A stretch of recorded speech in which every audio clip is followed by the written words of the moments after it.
Market में बने रहने के लिए सबसे अच्छा व्यापारी क्या सोचता है और जो अभी भी संघर्ष कर रहे हैं वे कैसे सोचते हैं। हालांकि मार्केट सबके लिए समान अंतहीन अवसरों से भरी है, यहाँ पर हर ट्रेडर किसी न किसी तरीके से निरंतर प्रतिकूल मनोवैज्ञानिक स्थितियों का सामना करते हैं जिससे वे खुद को निखार सकते हैं।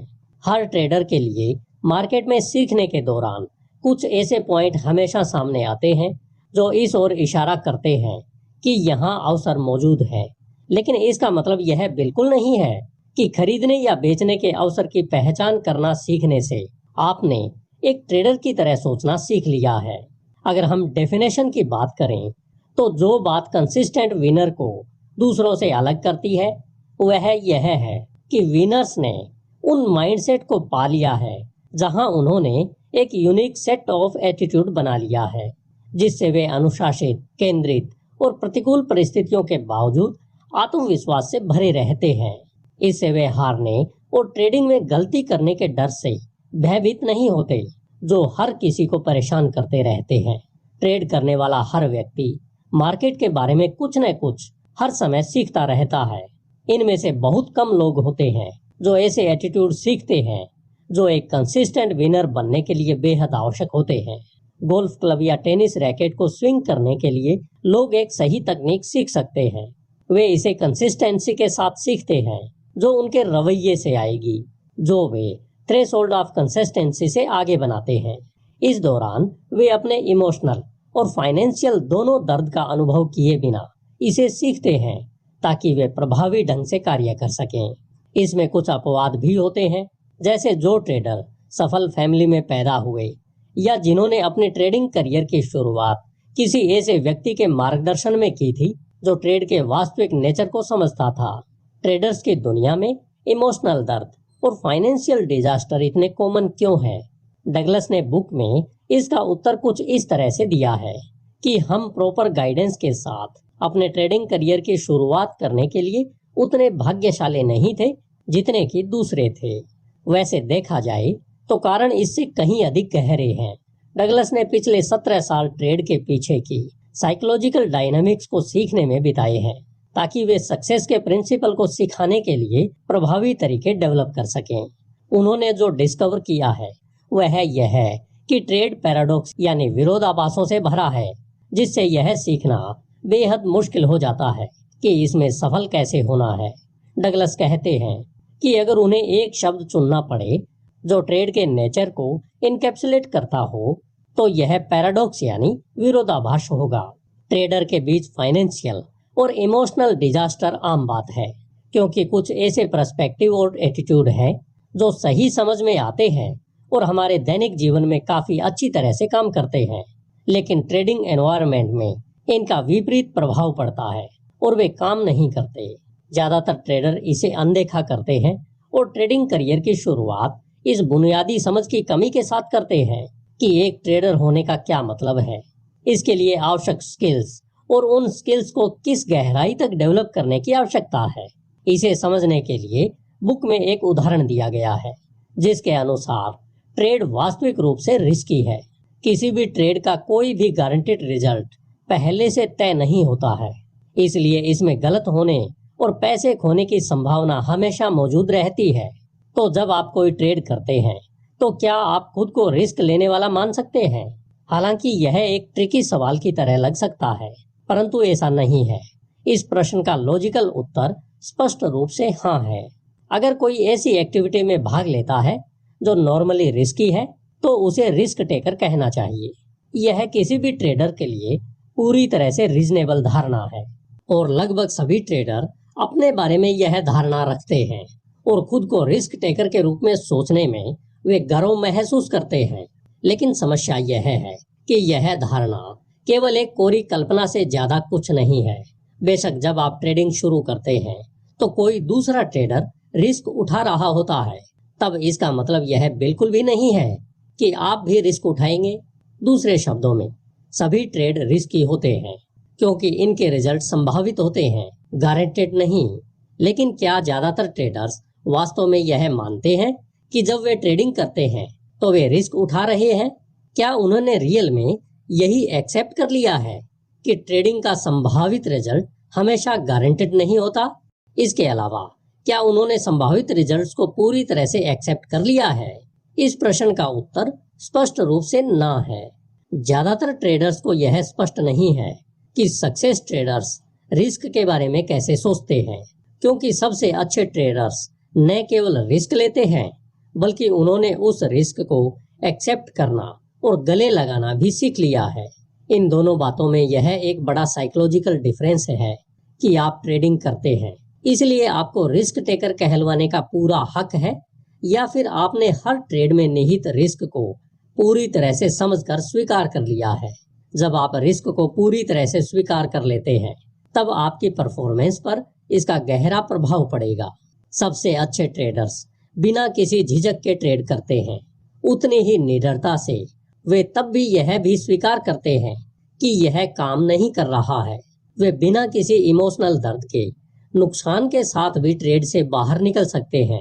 दूसरे शब्दों में, ट्रेड के रिस्क किसी भी सर्वश्रेष्ठ ट्रेडर को अपना अनुशासन, ध्यान या आत्मविश्वास नहीं खोने देते हैं।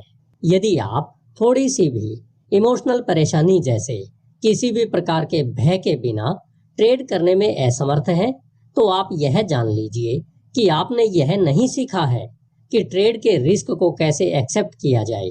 यह एक बड़ी समस्या है कि जिस हद तक आपने रिस्क को एक्सेप्ट नहीं किया है, उसी हद तक आप रिस्क से बचते नजर आएंगे। किसी ऐसी चीज से बचने की कोशिश करना जो आवश्यक हो, सफलतापूर्वक ट्रेड करने की आपकी क्षमता पर विनाशकारी प्रभाव डालेगी। हो सकता है कि रिस्क को एक्सेप्ट करना सीखना कठिन हो, लेकिन यह तब और ज्यादा कठिन हो जाता है जब आप इसे यह देखते हुए सीखते हैं कि दांव पर क्या है। वैसे हम आमतौर पर किससे सबसे ज्यादा डरते हैं? मरने या फिर स्टेज पर बोलने के अलावा निश्चित रूप से अपना पैसा खोने और गलत होने दोनों से डरते हैं। एक तो यह एक्सेप्ट करना कि मैं गलत हूँ, और दूसरा स्टार्टिंग में ही अपना पैसा खोना बेहद दर्दनाक तब होता है जब इससे बचने के कई उपाय मौजूद हो।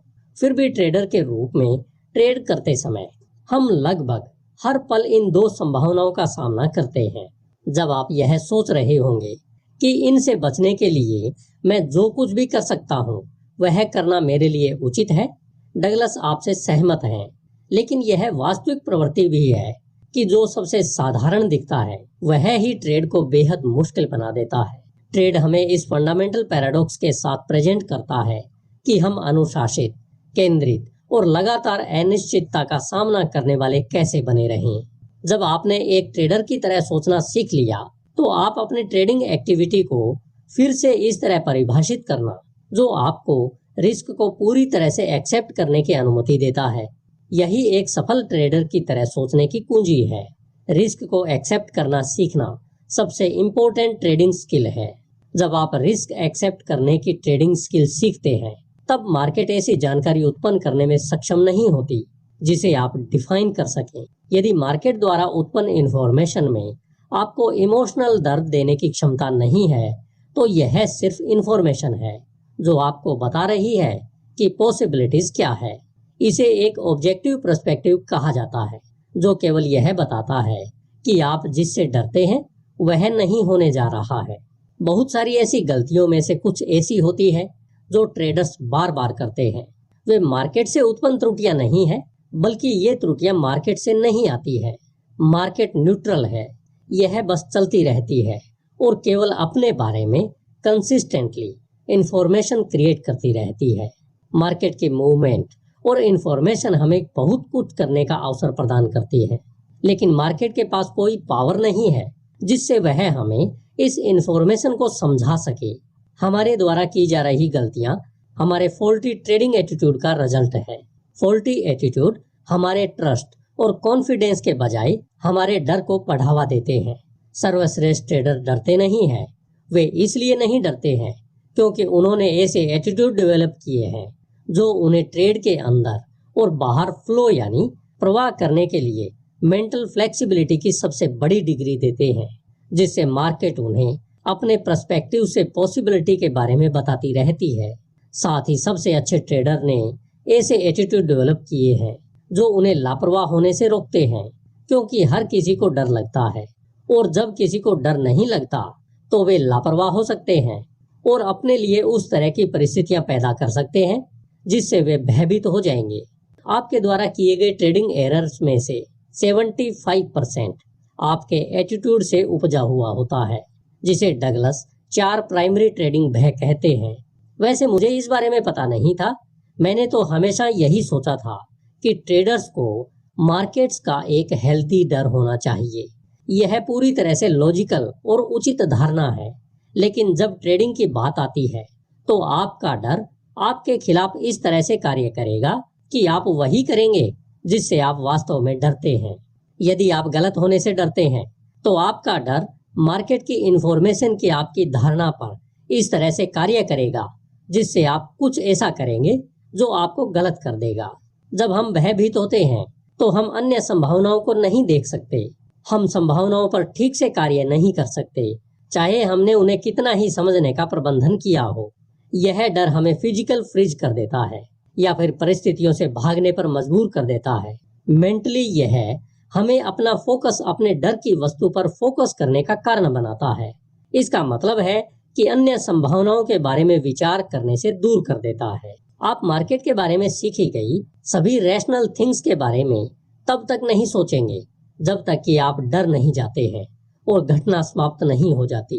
तब आप स्वयं सोचेंगे, मैं यह जानता था, तब मैंने इसके बारे में क्यों नहीं सोचा, या तब मैं उन पर एक्शन क्यों नहीं कर सका। यह समझना अत्यंत कठिन है कि इन समस्याओं का सोर्स हमारा अपना अनुचित व्यवहार है। हमारे ट्रेड पर प्रतिकूल प्रभाव डालने वाले कई थिंकिंग पैटर्न्स नेचुरल तरीके से कार्य करते हैं, जिसमें हमारे दुनिया के बारे में सोचने और देखने के तरीके को प्रभावित करने की क्षमता है। वे थिंकिंग पैटर्न्स इतनी गहराई से जुड़े हुए हैं कि हमें शायद ही कभी यह एहसास होता है कि हमारी ट्रेडिंग कठिनाइयों का सोर्स आंतरिक है, जो हमारे स्टेट ऑफ माइंड से जुड़ा होता है। वास्तव में मार्केट में किसी समस्या के सोर्स को बाहरी रूप से देखना अधिक नेचुरल लगता है और ऐसा लगता है कि मार्केट ही हमारे दर्द, निराशा और असंतोष का कारण है। जाहिर है कि ये एब्स्ट्रैक्ट कंसेप्ट है। निश्चित रूप से यहाँ ऐसा कुछ नहीं है जिससे ट्रेडर्स खुद को नुकसान पहुंचाने वाला है। फिर भी विश्वासों, दृष्टिकोणों और धारणा के बीच संबंधों को समझना ट्रेडर्स के लिए उतना ही फंडामेंटल है जितना कि टेनिस की सर्विस करना सीखना या गोल्फ के क्लब को स्विंग करना सीखना। और मार्केट की इंफॉर्मेशन के बारे में अपने परसेप्शन को समझना और नियंत्रित करना ऐसे ही जारी केवल रहेगी। उस हद तक अगर आप महत्वपूर्ण हमारे है चैनल पर पहली जब बार तक आए आप हैं तो लाइक, कंसिस्टेंटली शेयर और रिजल्ट सब्सक्राइब प्राप्त करना करना ना चाहते भूलें। हैं। Thanks for watching. मिलते हैं नेक्स्ट वीडियो में। डगलस ऐसा इसलिए कह रहे हैं क्योंकि ट्रेडिंग के बारे में और कुछ भी है जो उनके द्वारा कहे